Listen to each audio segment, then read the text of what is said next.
Oh boy. What's up, patrons? It's me, Nate. It's time for another bite sized. If you're watching the video, you can see my sick headband. It's just a regular handkerchief. I wrapped it around my head because my hair is getting too long. And I actually used to keep my hair a good bit longer, and I used to actually wear a headband. My hair is also a little wet because I just recently got cleaned up. But yeah, so how are all you fine fellows doing?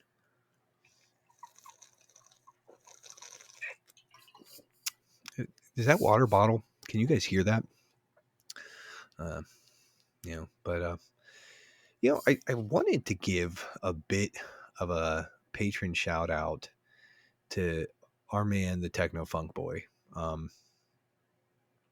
like you guys probably don't know him as well as I do, or Josh, or what Um, known Paul for a number of years, and the other day in the Discord, he handled himself marvelously. Like, simply put, like, Paul, I couldn't actually tell you in Discord, because then you might get, your fingers might get swollen, your head might get too, I don't know, maybe your head will get too big for you to like walk through doors now. But I thought the discussion with Jake Van Olst in Let's Study was really good. I think I mean, and again, probably don't see exactly eye to eye on everything, but I think um remarkable job, sir. I just wanted to commend you, shout that out. Like, I thought, like, the way you handled that was top shelf. And it was, and overall, it was just a really pleasant discourse to kind of go through. Um, yeah. So, where I land with all of that is basically, I think most internet drama is just kind of silly and stupid and gets me into trouble, and it's usually none of my business anyways. So, but yeah, I wanted to give you a bit of a, say, like, well done, sir, well done. I thought, yeah, well done. So there you get a shout out, Paul. That might even make it like to a full episode shout out, where like you get a shout out for just being like, I don't know though. Do you really want, like, do you really want that sort of like that public lauds, like the public kind of like uh, adoration? I don't know. But um, yeah, guys, just sort of checking in here, giving you guys a couple of minutes before I get into, it's going to be a bite size. We're going to talk about the beatdown rules, and so you may or may not have any interest whatsoever in any of this. Uh, Heads up, there's going to be just a couple minor adjustments to the rule set, to those who are going to pay attention. Yeah, and you'll find out all of this out here in a minute. And then there's going to be, oh, excuse me, a slightly bigger. We're going to add sort of a mode, if you will, that Josh and I, and Josh, John, and I are all sort of excited about. We think that this is kind of an interesting wrinkle, and hopefully, I'm not.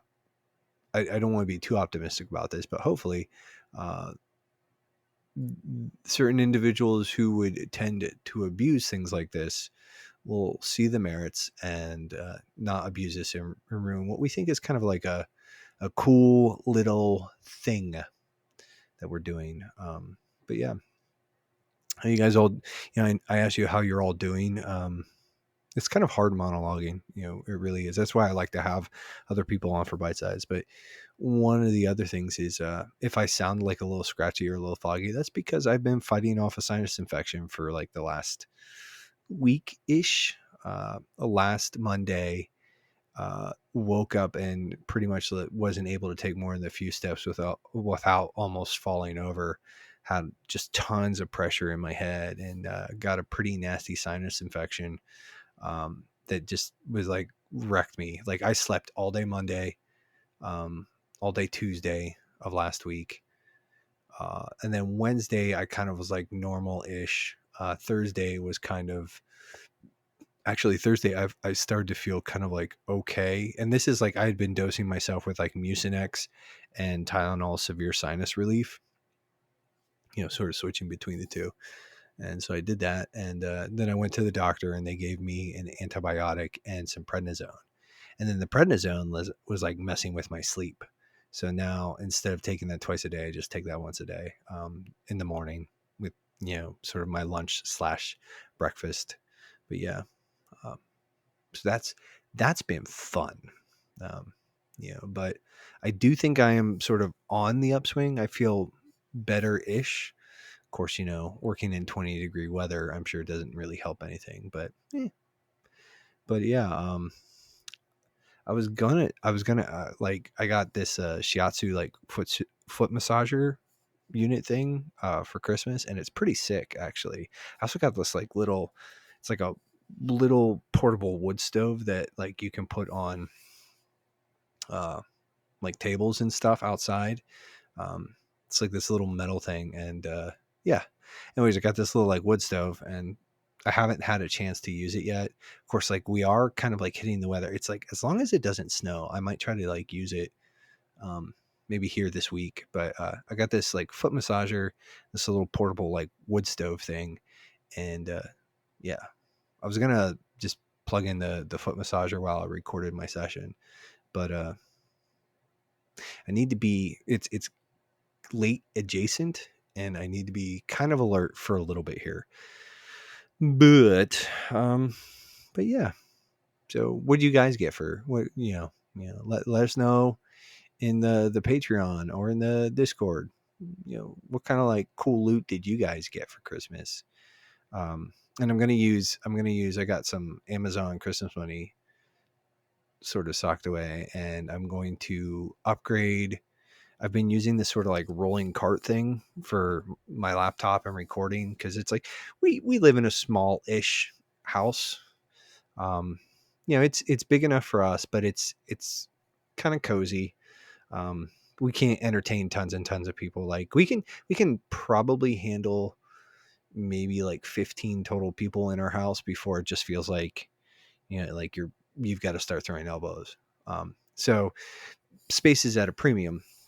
Anyways, I've been using this rolling cart to record off of and like store all my podcast and PC laptop stuff. And so, um, yeah, I'm going to get a little bit of like kind of a rolling desk that, yeah, it's pretty nice.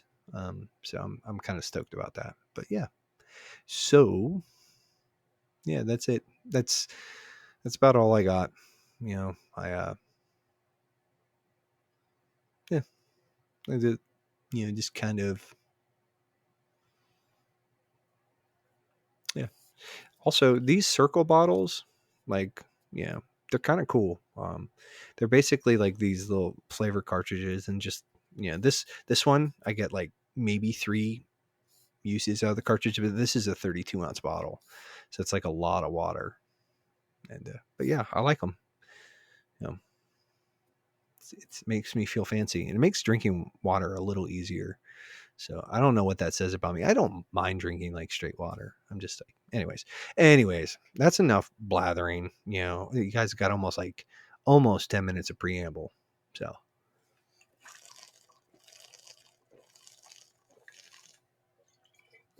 I think at the 9.5-minute mark, we'll kind of cut it off, and we'll get into this bite-sized. But hey, I just wanted to give you guys say appreciate you. Thanks for hanging out. What do you think? Have any of you guys checked out the new YouTube stuff? But all that being said, okay, we're gonna get started here. Oh, yeah. Also, Josh is lame. He wasn't here tonight. The same. Hopefully, third time's the charm.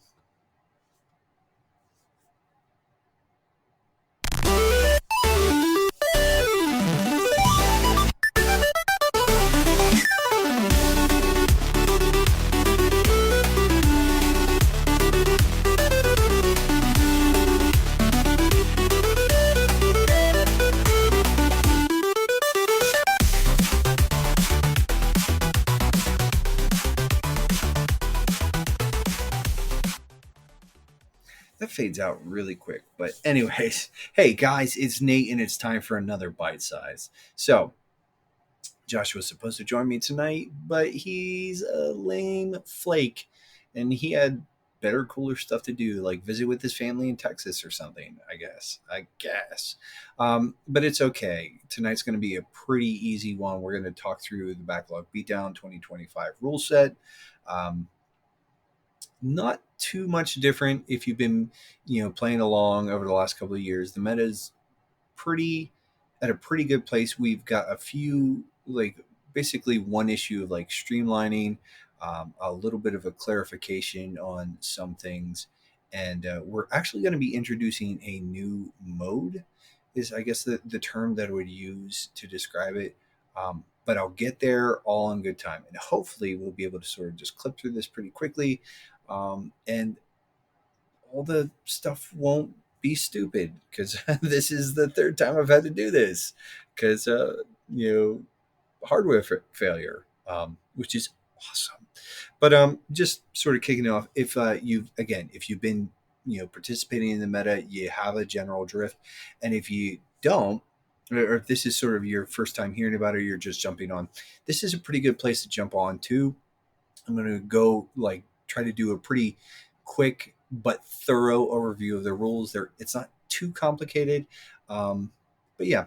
But there's a little bit of a preamble that I just want to read through real quick here, that our buddy John wrote up, and it goes like this: As Christians, we want to be good stewards of what we own, especially with respect to our recreation. In the zeitgeist of constant entertainment and entitlement, it is easy to get discontented with what you own and chase after the high of the novelty. To help mitigate the temptation of FOMO, or the fear of missing out, particularly with respect to video games, we developed what we call the Backlog Beatdown. The goal of the beatdown is to finish and enjoy and prioritize what you already have, to limit or restrict mere accumulation. Okay, so just kind of move it along here. It's a game, and so there's scoring.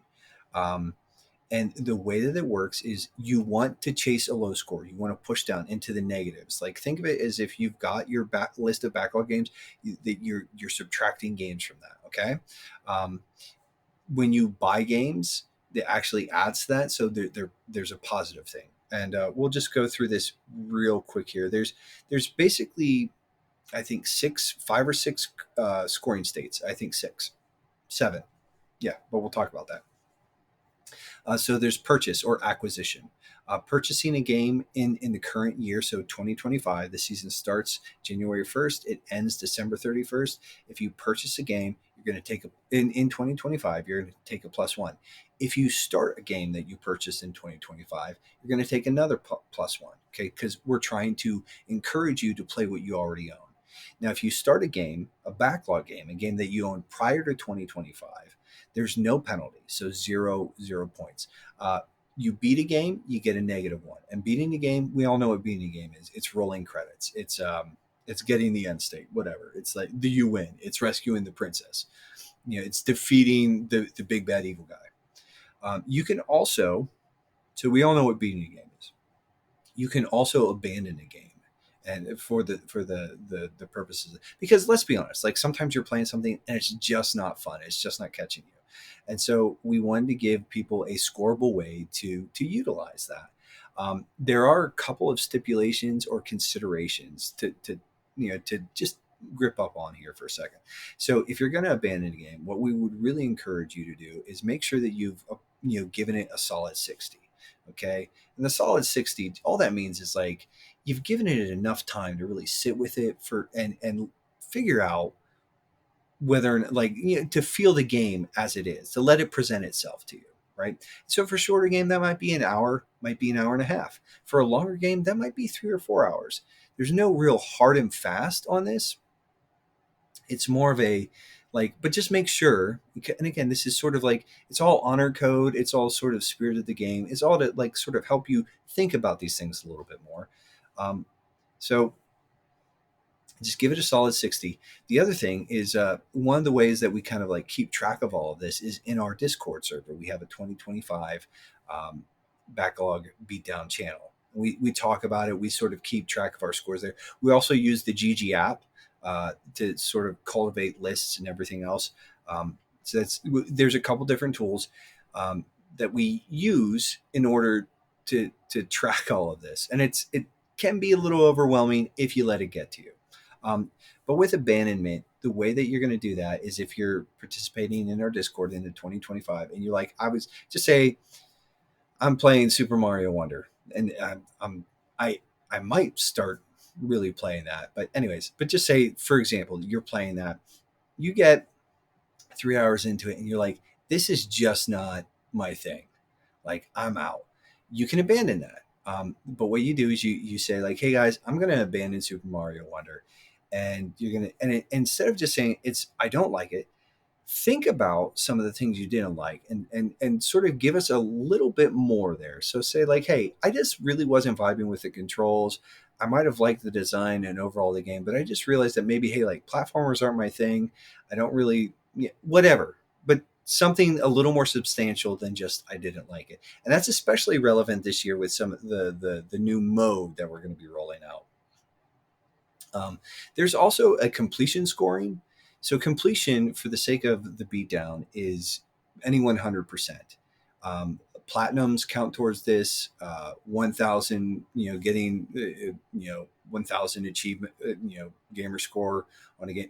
Like getting all the achievements for the purposes of this game.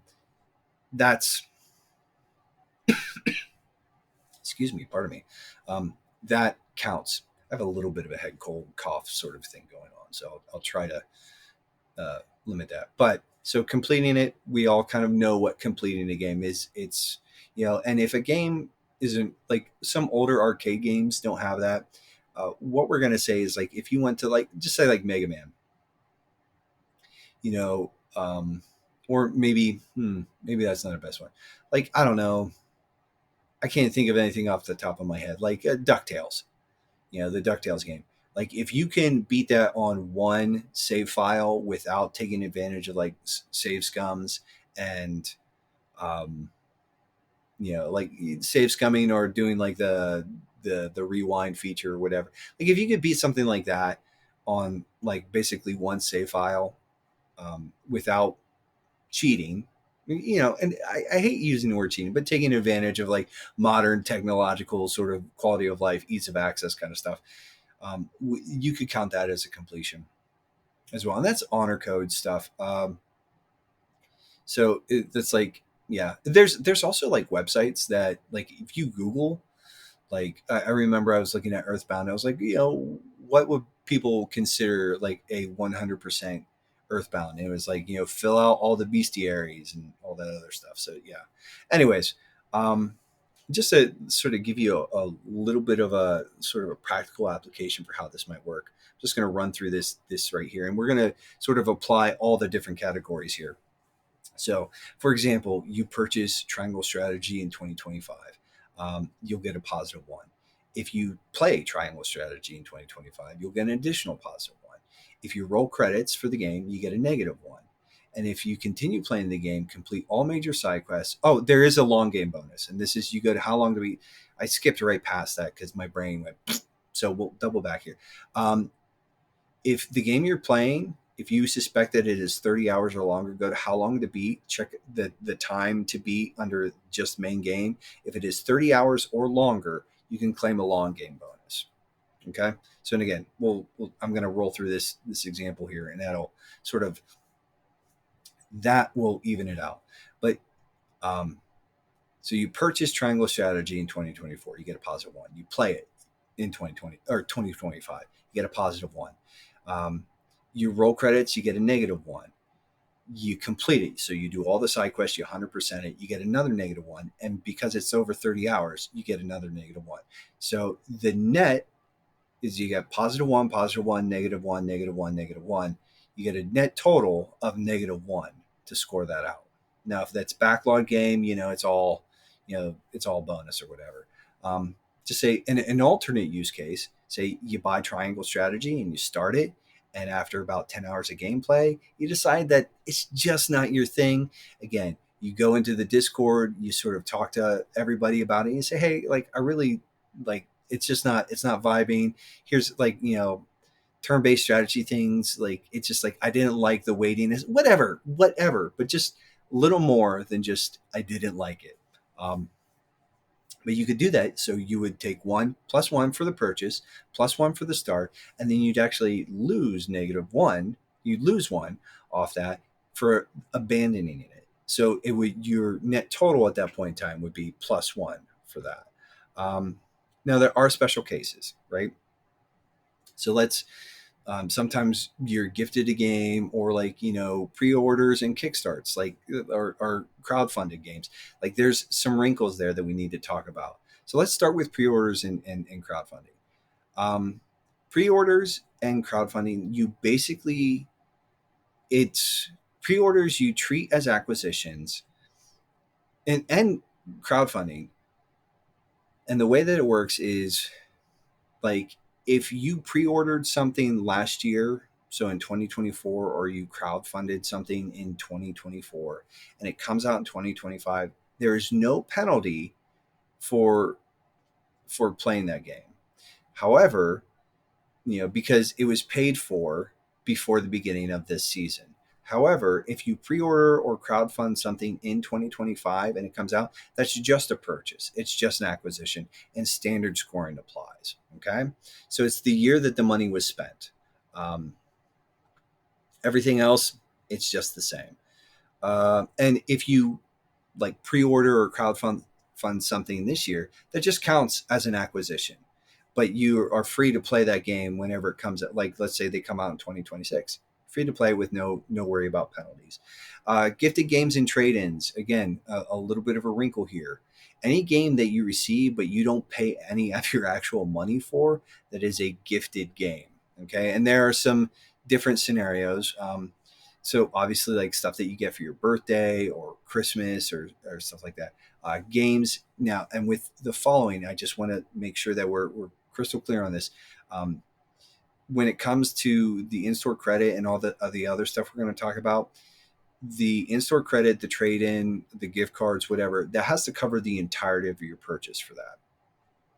But you can acquire those, and the only penalty that you would take is one for acquisition. You don't count that as a purchase, and so you don't take a penalty, a +1 penalty for playing that game. So you can acquire, you register the acquisition, and then you can play the game, and standard scoring applies. Okay, fairly simple, right? Moving on here. So we've got some extra wrinkles here, and for the most part, all of this is going to be folded into basically flex plays. So last year we had some categories. We had, you could play a borrowed game, or a game that you share a digital library with somebody with, and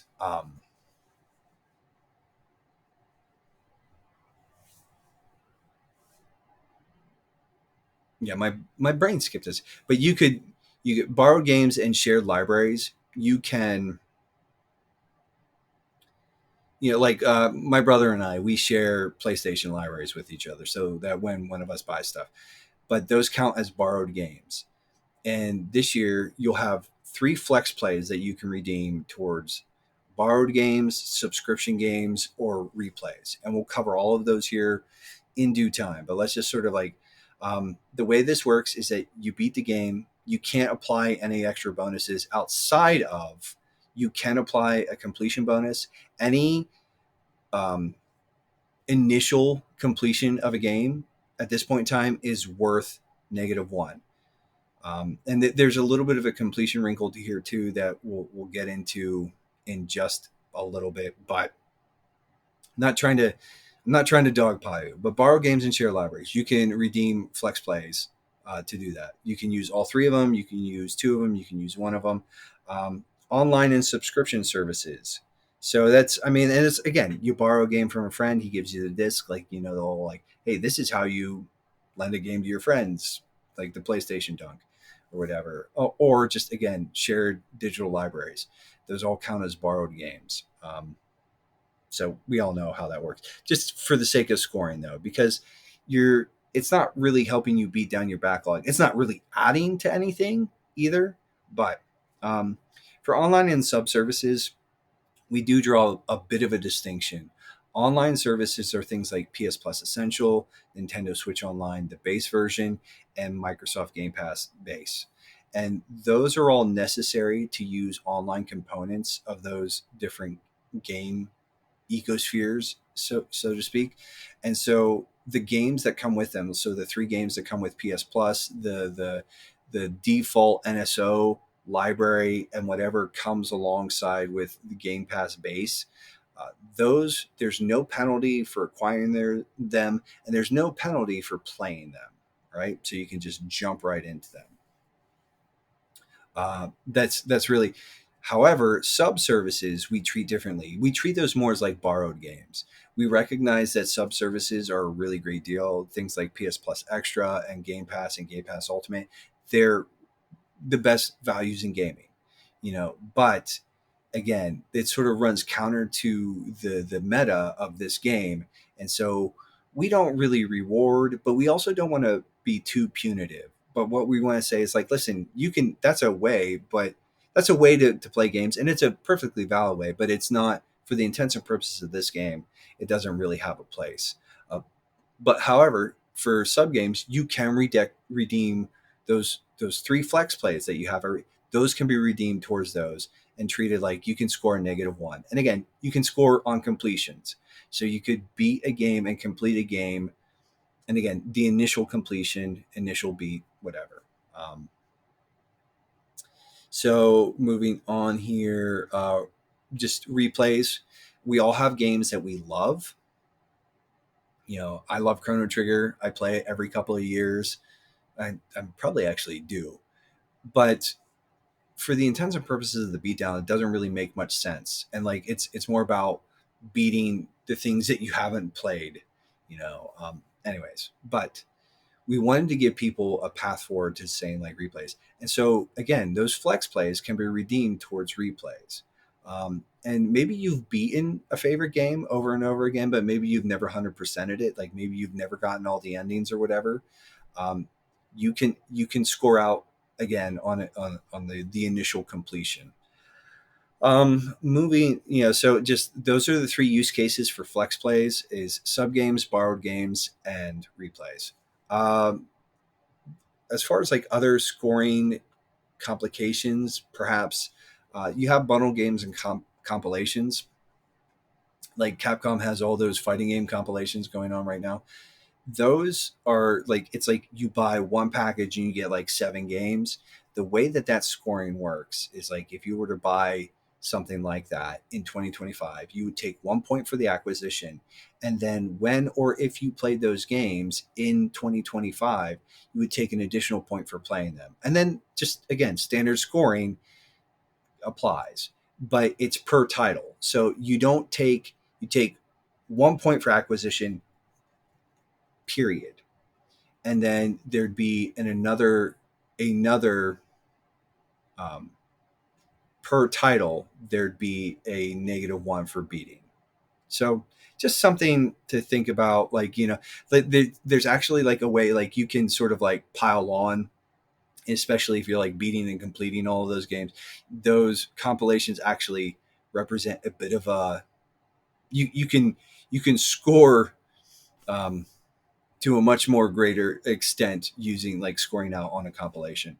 Um, and again, same with like the bundled games. Like you buy, like let's just say there's a bundle through Humble Games, and you buy this one thing, and you get 6 games, one acquisition point, and then when or if you play those games if you play those games in this year, then you would score the play. You would take the play penalty for each one of those. Remakes and remasters. At this point in time, it kind of like these things become a bit of a discussion, and it becomes basically like how substantial is the change. You look at the Final Fantasy remake, and it's very clearly a different game. But some remakes are just basically they're up-resed. They're sort of there's not really any significant change. I think about like the Alan Wake remaster, that's basically the same game with slightly better models. So it's like there's no penalty. There'd be no penalty for Alan Wake if you already own that, right? And again, if you like, and this is basically coming to like if you were to buy these games again, like I owned Alan Wake back in the 360 days. I we played it for the podcast. I purchased the Alan Wake remaster, and there was no penalty. I could do that with no penalty, and I could play and beat that. Um, because it's essentially kind of like the same game with like some minor quality of life improvements, but no substantial changes to the story or the game mechanics. That's really sort of like the defining issue there. It's like with remakes and remasters, and it's only this. It's like you're buying a remake of a game that you've owned forever. Like there's a I think a game called Splintered or Shattered for PS3, and I bought the remaster for PS4. I owned it on PS3 years ago, bought it for PS4. There was no penalty for me reacquiring that because that remaster or the remake doesn't offer any substantial changes. It's just it's more about like purchasing remakes and remasters because a lot of times those actually serve to bring older games forward. Um, I think one of the things is like great example of this are the Resident Evil 4, Dead Space remake, stuff like that. The Silent Hill 2 remake. So if you own previous versions of those games, I think actually we pretty much ruled that all three of those are there's substantial enough changes that would just be new acquisitions. So those are bad examples. But if they were just more of like, yeah, so um, but yeah, that's something that like if you're buying a remake or a remaster so that you can play like an old favorite in sort of a more modern setting, talk to us in the Discord and we'll see if it should count as a new acquisition or if if the changes aren't substantial enough, it's just you're reacquiring a game. And again, the so we've got the replay bonus. And again, just sort of to stress like any initial completion on a game in an ecosphere. So this is something that we wanted to sort of like hammer out a little bit because there were some questions. Initial completions in an ecosphere count.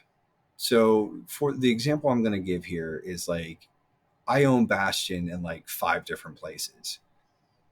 In theory, I could play through and complete each one of those. Now I've already beaten the game, so I'm not going to be able to take any points for beating it.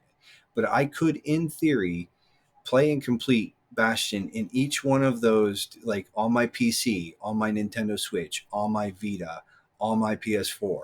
You know, I might have it beaten on PS4. I don't know, but on PlayStation, I don't know. But because I also own it on 360, I like Bastion.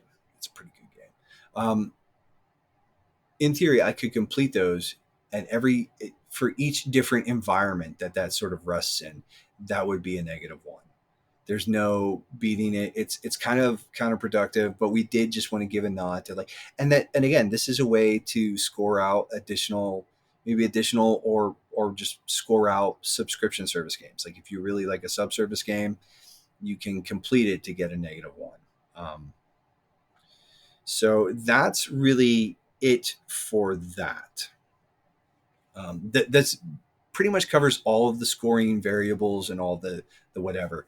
But what we wanted to do, and again, just sort of reiterating, most the replays, the subservices, and the borrowed games, it's one category that all falls under flex play, and you can use those 3 flex plays a year, however you want. So you can one from each pillar, all 3 from replays, all 3. You get it. You're all smart. I believe it. Um, so what we're introducing this year, and this is something new, and depending on how this sort of rolls out, depending on how this shakes out, we might keep this going, but we also just want to sort of like we also don't want to encourage like the beatdown is meant to be sort of a tool to help you think about your habits, your time and your consumption patterns and all of that. It's there to help you pump the brakes a little bit and just be a little bit more mindful when it comes to this hobby. So, but we did want to offer like a little bit of a gamification, and there have been people who have asked about like ways to score like bonus points. And so what we're doing is we're introducing the Backlog Beatdown 2025 Locked and Loaded Special. Okay, and that's what we're calling this right now, and it's mouthy and it's wordy because we are really good at being bad at brevity. Um, So the way this is going to work, and I'll read this description, but and then we'll sort of talk about this in how this is going to actually work. So, like, I'll just give you an example, right?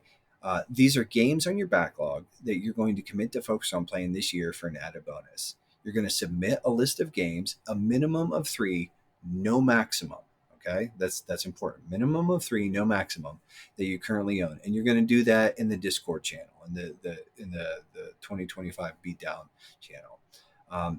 So you're going to submit that list, and you're going to say, in 2025, I'm going to commit to beating these games. Okay, so you're going to submit that list, and you must start each game on your list from the beginning. So if this is a game that you've sort of been like, we don't want any of this, like you've got sort of like it almost up against the finish line, and you're gonna just like knock it off for like an easy, like no exploits, right? This is a game that if you have an old save file for it, you don't go back to that. You start from the beginning, you start a fresh playthrough. um, must start each game on your list from the beginning. You may not pick up from a previous save file. If you finish all of your games before 2026, you will get an additional bonus equal to -1 multiplied by the amount of games on your list. Okay, that bonus is granted once all of the games on the list are finished, not as each game is finished. So this is an all or nothing thing. You either do it or you don't. Okay. Now, if you don't meet the goal of finishing all the game, if you don't meet the goal of finishing all the games on your list, you get no bonus for the year. Write a bigger list for more bonus points, but don't get in over your head, or you won't get anything at all. Finishing a game. Now, for this, we talked about those different end states, so abandonment, completion, etc. Finishing a game means reaching the end state or rolling crits, so beating the game. Abandonment also qualifies as finishing. However, what that does is it basically zeroes out that game. So let's say you take 10 games on your list, and and this is where we're really going to really encourage people to be. If you're going to use abandonment in this, we're going to really encourage you to be a little more robust in the explanation. Okay, but like and kind of like this, what happens though is, like, you have 10 games, you get 7 of them, and you're like, I played through them, I like them, this is fine, this is good. And you get to, let's just say, like, Josh abandoned Mike Tyson's Punch Out last year. So, like, you have Mike Tyson's Punch Out on your list, you get to it, and you get into the same spot where Josh was, where it's like it was just too much. He just realized, like, he had sort of aged out in the sense that, like, he couldn't keep up with the game anymore, and so he abandoned it. You can abandon those games, and it actually counts towards the progress of your bet. But what it does is it actually zeroes out that one. So it's um, you don't receive a bonus for the abandoned game, but it does allow you to finish your entire list of games and collect the bonus for the games on the list in which you have reached the end state. So, am I making, like, if you put 10, if you do a wager of 10 and you abandon 3 of those games, those are justified abandonments, you will get a 7 additional beatdown, or an additional -7 applied to your beatdown score at the end of the year. So, and again, there's no max, but there is a minimum of at least 3. And okay, and so just in closing thoughts here, as is the case with the entire backlog beatdown metagame, the backlog beatdown 2025 locked and loaded special is meant to be a tool to incentivize you to focus on the games that you already own. These special bonuses will run through the 2025 season, and at the end of the year, we're going to reevaluate. Josh and I are going to and John, we're going to reevaluate this. We're going to see if it was useful, if it was good, or if it just was kind of like whatever. And so yeah, just be cool.